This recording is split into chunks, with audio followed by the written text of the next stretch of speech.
au préalable, rappeler quelques données de base sur ce que c'est que l'Union européenne. Vous l'avez dit à demi-mot en citant Cynthia Fleury en disant on ne peut pas dire que ça a raté, ça marche, ça existe. Oui, quand on regarde les chiffres, c'est une réalité très très massive, l'Union européenne. C'est la troisième zone démographique au monde avec 507 millions d'habitants. C'est la première zone économique au monde, près de 23% du PIB mondial. C'est la première zone commerciale au monde, 30% des grandes entreprises multinationales de plus de 500. Des 500 plus grandes multinationales sont européennes.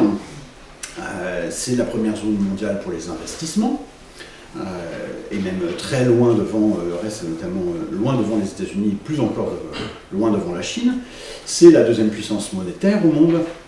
L'euro représente en gros 26% des réserves mondiales, et ça sert à peu près dans 40% des échanges mondiaux. Autrement dit, avec 7,8% de la population, si on garde le format large, on a 7% de la population, 30% de la richesse mondiale. C'est aussi la première puissance pour l'aide publique au développement, donc pour l'aide aux pays les plus pauvres. C'est une très grande puissance énergétique, alors même qu'on n'a pas de pétrole, pratiquement pas. Pourtant, on est la première puissance sur le nucléaire, la première puissance sur les énergies renouvelables. C'est aussi une très grande puissance agricole, et ça, vous le savez mieux que moi, c'est aussi la première zone touristique au monde. Un touriste sur deux vient en Europe. Donc, a priori, quand on regarde les chiffres, vous pourrez se dire ça va bien, et pourtant, et non. Le processus d'intégration, il est pour le moins en difficulté, il est incertain, et on peut dire qu'il y a une série d'effets en chaîne considérables qui se sont produits par la construction, mais qui sont aussi en train de se produire par les doutes sur la construction.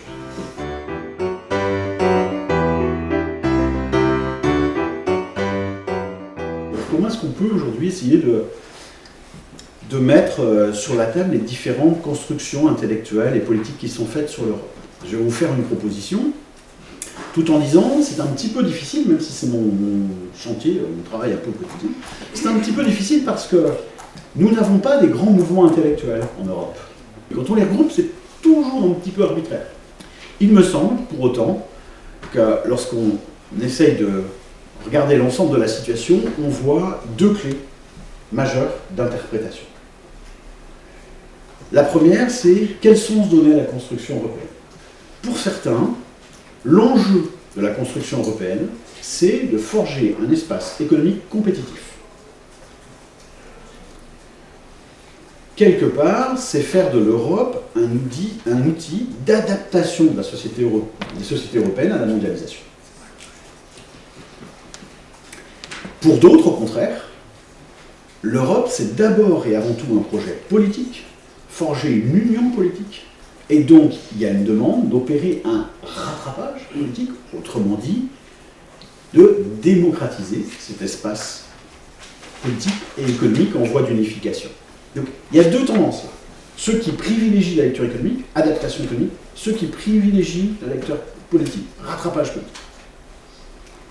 On va voir que ça dessine des choses un peu différentes. Puis il y a une deuxième chose qui vient derrière. Une deuxième clé de lecture.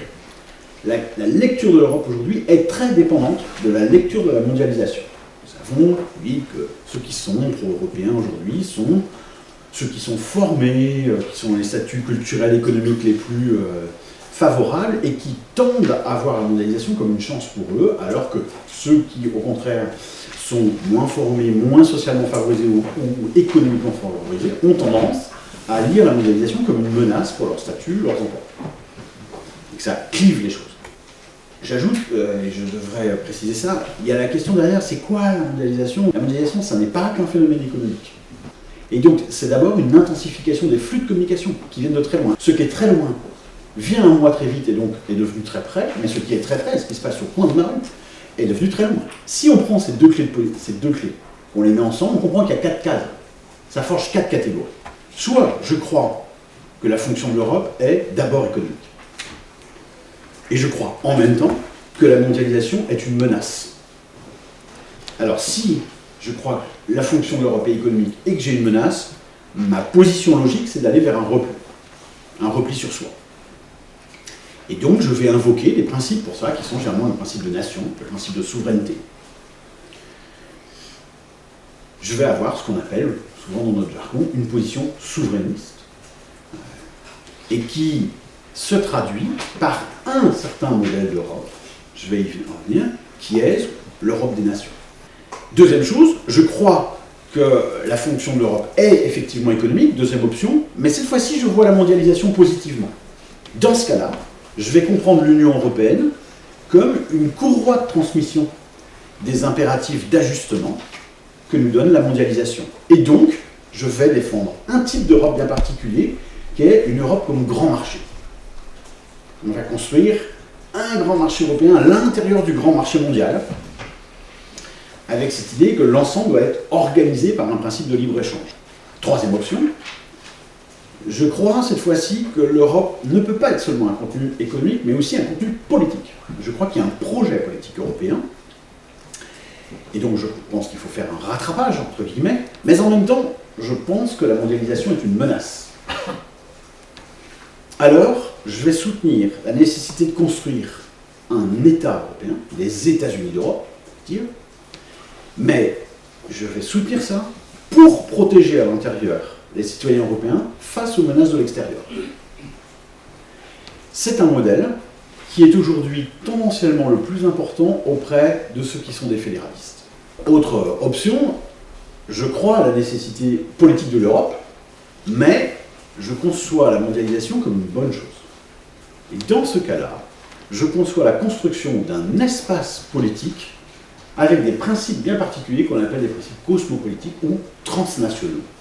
L'idée ici, la différence ici, c'est que ces gens-là ne soutiennent pas la construction d'un État européen. Ils soutiennent la construction d'un espace organisé. Autrement dit, ce qu'ils veulent, c'est des règles du jeu en commun, validées politiquement. Je vais juste souligner que cette dernière catégorie que je souligne là, elle est plus une option intellectuelle qu'une option politique. Elle est plus rare sur le terrain politique.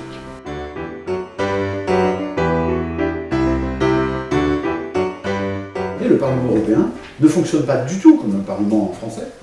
Il ne s'agit pas de se mettre en face de l'opposant pour symboliser le fait qu'on est l'opposant par la parole. Ce n'est pas un talking parliament, comme on appelle ça, c'est un working parliament. Au Parlement européen, tout se fait en commission, important dans l'hémicycle. Le travail se fait en prenant en charge un dossier qu'on suit pendant des années, on rencontre tous les acteurs et on fabrique les compromis. Pourquoi les compromis? Puisqu'il n'y a pas de majorité, il va falloir négocier avec tous les groupes. Ben là, ça va être beaucoup plus compliqué parce que l'espace va être beaucoup plus fractionné. Mais il y a des menaces également qui portent sur la Commission européenne, pour une raison très simple. Plusieurs partis de droite eurosceptiques risquent d'arriver premiers dans leur propre État, et donc la logique derrière, c'est que le commissaire envoyé par cet État risque d'être de ce parti. Et ça va changer le fonctionnement de la Commission, qui fonctionne au consensus. Il peut y avoir, sur certains dossiers notamment, il peut y avoir des paralysies potentielles. Si le Parlement va plus mal, et si la Commission se trouve paralysée, l'acteur qui risque d'être le plus fort, et qui l'est déjà, c'est le Conseil, autrement dit les chefs d'État. La tendance de l'Europe, c'est, si on peut dire, l'intérêt collectif européen est de moins en moins pris en charge par les institutions collectives, et de plus en plus un affrontement d'intérêts nationaux.